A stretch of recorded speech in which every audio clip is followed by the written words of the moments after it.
Assalamualaikum warahmatullahi wabarakatuh. Perkenalkan, nama saya Deswita Ramadan dengan NIM 941422062, kelas B, jurusan Ilmu Ekonomi.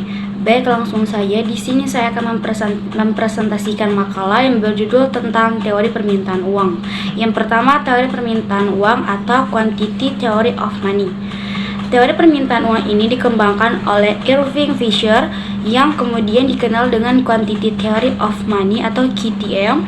Teori ini dikembangkan oleh ekonomi klasik pada abad ke-19 dan abad ke-20. Selain itu, teori ini juga menjelaskan seberapa besar uang dibutuhkan untuk sejumlah pendapatan agregat tertentu. Secara garis besar, teori QTM ini merupakan teori permintaan uang atau demand of money teori. Salah satu ciri penting dalam teori ini adalah bagaimana tingkat suku bunga tidak memiliki pengaruh terhadap permintaan uang. Yang kedua, teori permintaan uang atau liquidity preference theory. Dalam teori ekonomi moneter, salah satu pokok bahasan penting adalah teori permintaan uang atau money demand. Sesuai dengan namanya, teori permintaan uang fokus pada pembentukan model yang menjelaskan bagaimana permintaan uang terbentuk. Salah satu ekonomi penting dalam kaitannya dengan teori permintaan uang tersebut adalah John Maynard Keynes pada tahun 1936 dalam tulisannya yang berjudul The General Theory of Employment, Interest, and Money. Keynes secara tegas menolak pandangan klasik tentang perputaran uang yang bersifat konstan. Kemudian yang ketiga ada teori permintaan uang Milton Friedman. Milton Friedman mengembangkan teori permintaan uang berkat karyanya dalam artikel yang berjudul The Quantity Theory of Money, a Statement pada tahun 1956. Meskipun teori Friedman ini banyak merujuk dari Irving Fisher dan teori kuantitas uang, analisisnya tentang permintaan uang lebih condong ke pemikiran Keynes daripada Fisher. Kemudian ada faktor-faktor permintaan uang.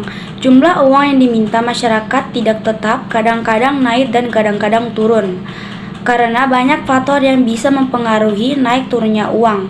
Berikut faktor-faktornya. Yang pertama, dorongan melakukan transaksi atau transaction motif. Yang kedua, dorongan berjaga atau precondition motif. Yang ketiga ada speculation motif atau dorongan spekulasi. Dan yang keempat ada tingkat harga. Yang kelima, tingkat suku bunga. Dan yang keenam, ekspektasi atau perkiraan ramalan meningkatnya produksi barang dan jasa.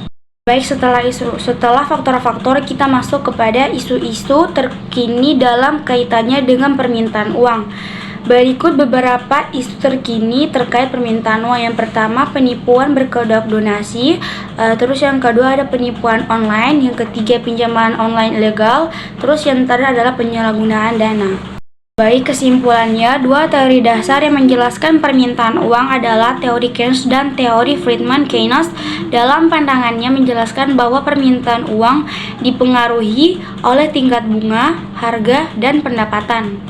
Friedman mengungkapkan bahwa permintaan uang hanya dipengaruhi oleh tingkat pendapatan saja, sedangkan Keynes liquidity performance, kurva permintaan uang akan bergeser manakala apa perubahan dalam tingkat pendapatan dan tingkat harga barang dan jasa dalam perekonomian.